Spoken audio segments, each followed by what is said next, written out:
என் அன்பான சாய் பக்தர்கள் அனைவருக்கும் வணக்கம். மீண்டும் உங்களை சந்திப்பதில் மிகுந்த மகிழ்ச்சி அடைகிறேன்.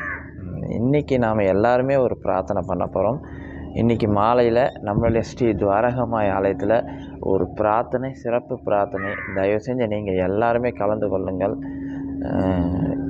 நம்ம பக்கத்து ஸ்டேட்டான கேரளாவில் வயநாட்டில் மிகப்பெரிய ஒரு நிலச்சரிவு ஏற்பட்டு கிட்டத்தட்ட 500 குடும்பத்திற்கு மேலே அங்கே அந்த தரைமட்டமாகவே ஆகிட்டு. வீடு இருக்கா இல்லையா, அந்த நிலச்சரிவு மிகப்பெரிய கொடூரமாக நடந்திருக்கு. இந்த இயற்கைக்கு முன்னாடி மனிதன் ஒரு பெரிய விஷயமே இல்லை என்பதை மீண்டும் மீண்டும் இயற்கை உணர்த்தி கொண்டிருக்கிறது. அங்கே பாதிக்கப்பட்ட மக்கள் அனைவரும் மீண்டு எழுந்து வர வேண்டும். உயிரிழந்த அந்த ஆத்மாக்கள் கண்டிப்பாக அவர்களுக்காக நாம் எல்லாருமே இன்றைக்கி பிரார்த்தனை பண்ண போகிறோம்.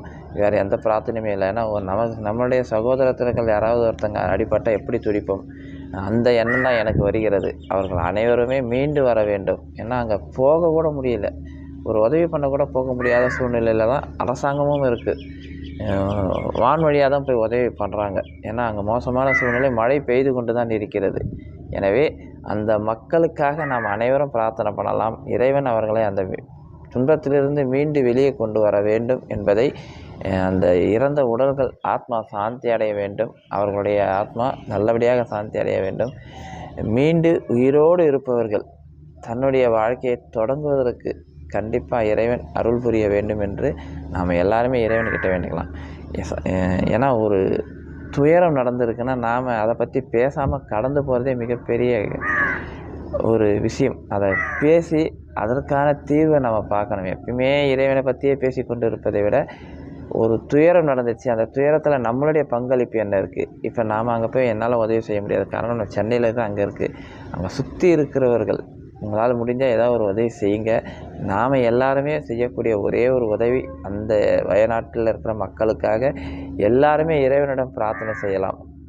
இயற்கையை சற்று தணிஞ்சு அவர்கள் சகஜ நிலைக்கு வருவதற்கு இயன்ற உதவியை கடவுள் செய்யணும்னு சொல்லி பிரார்த்தனை மட்டும்தான் செய்ய முடியும். இன்றைக்கி புதன்கிழமை மாலை 6 மணிக்கு நம்மளுடைய ஸ்ரீ துவாரகமாய் ஆலயத்தில் கண்டிப்பாக வயநாட்டு மக்களுக்காகவும் கேரள அரசு அவர்களை மீண்டும் பழைய நிலைக்கு கொண்டு வருவதற்கான எல்லா உதவிகளும் செய்யணும் என்பதற்காகவும் நாம் எல்லாருமே இன்றைக்கி பிரார்த்தனை பண்ணலாம். நீங்கள் மறக்காமல் இந்த பிரார்த்தனையில் கலந்து கொள்ளுங்கள். இயற்கையின் முன்னால் மனிதன் ஒரு கால் தூசி என்பதை மீண்டும் நிரூபித்திருக்கிறது. மனிதனோட வாழ்க்கை என்பது இதுதான் செய்யலாம். விடிய காலையில் அந்த சம்பவம் நடந்திருக்கு. என்ன நடக்கப் போகிறது என்று தெரியாதமே அவங்க தூங்கி இருந்திருக்கிறாங்க.